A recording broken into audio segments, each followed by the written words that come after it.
dit maak nie saak waar ons lewe is nie. Daar's altyd hierdie 3 gedeeltes. Jy's either op pad in 'n storm in, of jy's either in die middel van 'n storm, of jy's besig om die ander kant van die storm uit te kom. Op pad na die wat? Die volgende storm. Jesus sê vir my en vir jou, hy sê, in hierdie wêreld sal jy verdrukking hê. Maar wat moet jy doen? Hou goeie moed. Ek het die wêreld oorwin. Dis goeie nuus. Ek het die wêreld oorwin. En daai selfde oorwinningskrag, daai selfde opstandingskrag wat hom uit die dode opgewek het, is nou in jou binnekant. Die hele koninkryk werk op hierdie beginsel soos iemand 'n saad saai en 'n oes maai. Die hele koninkryk, wanneer jy gaan kyk na die gelykenisse van Jesus en wanneer hy praat oor die koninkryk, hoeveel keer hy saad gebruik? Hoeveel keer hy die feit gebruik dat die koninkryk is 'n saad wat jy saai en jy maai in 'n oes. Jy kry 'n oes terug. Dis 'n beginsel van die koninkryk van God. Maar baie keer vind ek dat met die kinders van God, ons kry die grond reg. Jy sit die sproeiers aan en alles en die son skyn en alles gaan hankie-dorie en jy staan en jy wag en ons bid vir die oes en jy bid vir die oes en jy bid vir die oes. Raai wat? Gaan jy kry. Alhoewel jy alles reg doen, jy gaan nie 'n oes kry nie, want daar's nie saad nie. Ons probeer altyd werk om alles, hy het klaar alles vir jou en vir my gedoen. Klaar. Dis klaar gedoen. Hy sit aan die regterhand van die Vader. Jy sit daar saam met hom. En terwyl jy op aarde is, waar is hy? Hy bly in jou. Jy in hom in die hemel, sodat God met jou kan deel. Deur Jesus. Jesus in jou op hierdie aarde, sodat God die Vader met die mense om jou kan deel. Deur Jesus. Dis 'n wonderlike openbaring. Ek in hom in die hemel, hy in my op die aarde. Net dit kan ons lewe verander, as ons net dit begryp. Ek is nie hier vir my nie. Ek is net hier vir hom. Ek is net hier vir sy plan. Ek is net hier om Jesus te wys. Ek het nie my eie agenda nie. Ek hoef, en dit gaan, vriend, dit moet ons leer. As ek en jy nie oorlog verklaar op die selflewe nie, gaan ons nie lewe in dit wat Christus vir ons vrygekoop het nie. As ek en jy nie ten volle glo dat ons is saam met Christus gekruisig, ons lewe nie meer nie. Ek is saam met Christus gekruisig. Ek leef nie meer nie, maar Christus lewe nou waar? In my. En die lewe wat ek nou in die vlees lewe ek in die geloof, in die Seun van God wat my lief gehad het en homself vir my oorgegee het. Dit beteken my lewe is nou weggesteek in Christus. My ware lewe, die regte ek en dit wat ek glo ek is, of dit wat ek glo ek wil wees, of moet wees, is in hom. Dit gaan alles oor Jesus. Altyd oor Jesus. God se Vader, die Vader se aandag is op die Seun. Sy volle aandag is altyd op die Seun. Die Heilige Gees se volle aandag is altyd op die Seun. Die Seun is nommer 1. Hy is Jesus Christus, hy is ons verlosser, hy is ons saligmaker. Ons het vandag gesing, daar was 'n houtkruis. Sonder daai houtkruis, sonder daai een wat ingestaan het vir my en jou, sou die lewe heeltemal nutteloos gewees het. Hey, tweede een. Sy was 'n pragtige vrou wat 'n baie hoë posisie gehad het en 'n voorbeeld gestel het van dapperheid en van nederigheid. Sy het haar eie lewe in gevaar gestel om haar volk te red. Sy het met die hulp van 'n familielid 'n slinkse en wrede plan in die wiele gery. Het ons hom al? Of moet ek? Skryf hom? Sy geskryf? OK.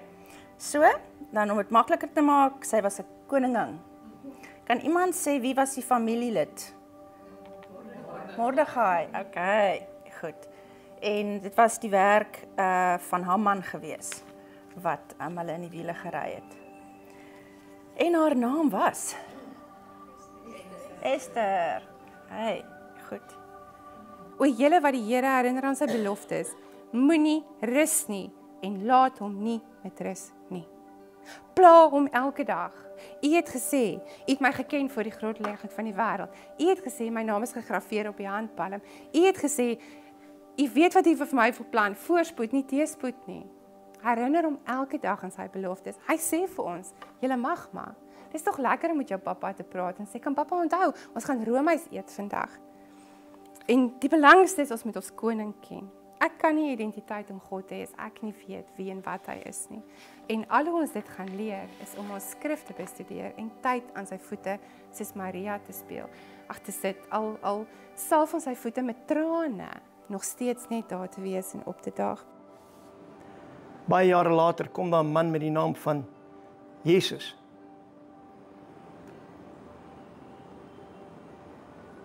Hy's God in die vlees. Hy's nie meer daarbo nie, in die hemel nie, hy's nie meer in die lig nie. Hy's nie meer in 'n tent nie. Hy's nie meer in 'n tempel nie. Hy's nou vlees. Hy's die woord wat vlees geword het en onder ons kom woon het. Vir my en jou kom wysheid wat is moontlik vir 'n mens om in regte verhouding met God die Vader te loop. Hy ontklee homself van al sy hoogstaande waarde, ontklee homself geheel en al en wys vir my en vir jou wat is moontlik vir 'n persoon wat uitverkoop is aan die wil van God die Vader. Hoe lyk daai lewe?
Totdat ek en jy 'n ooreenstemming kan kry met my hart en met my mond en wat ek doen, sal my geloof nie werk nie. Daar's glimpses, daar's tye wat die Here is net, hy's net nice. Hy's net nice met ons en hy kyk oor ons en hy help ons. Daar is 'n skrif wat sê as Jesus kom en oor die aarde kyk, sal hy wat op die aarde vind? Genade, liefde, sal hy geloof vind. As hy by jou huis stop vandag, gaan God geloof vind. Of gaan God by ons huis stop en iemand wat wankel. Nie seker is nie. Ek dink hy wil, ek is nie seker nie. Het jy alles prys gegee? Of hou jy nog vas? God wil iets doen vir jou. Raai vir wie wag hy? Asseblief moenie vir my sê jy wag vir hom nie. Jy doen nie. Hy het alles klaar gedoen. Alles wat jy nodig het is klaar verskaf. Weet jy waar sit Jesus? Aan die regterhand van die Vader. Hoekom? Want is klaar gedoen. Weet jy waar sit jy? Aan die regterhand van die Vader in hom. Weet jy waar bly hy hier op die aarde? In jou.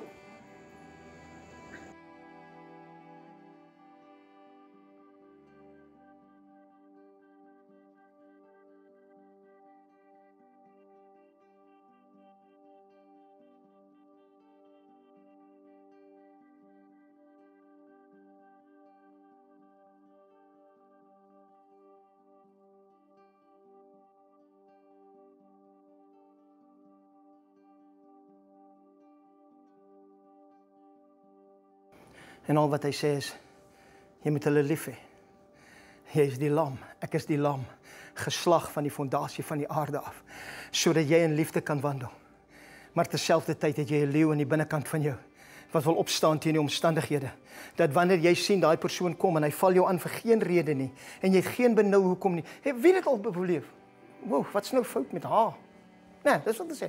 Wat's nou fout met hom? Of wat is nou hier gebeur? Of wat is nou dit? Verstaan net. Jou worstelstryd is nie daai persoon nie. Dis nie daai persoon wat jou aanval nie. En daarom het ek daai persoon lief, maar ek het 'n leeu aan die binnekant van my wat aan die ander kant van die persoon kan kom, by daai vyand wat hom bind en ek kan met daai ding deel. Ek het die autoriteit in hierdie naam en hierdie tafel om met daai ding te deel. Weet jy dit? Weet jy dit?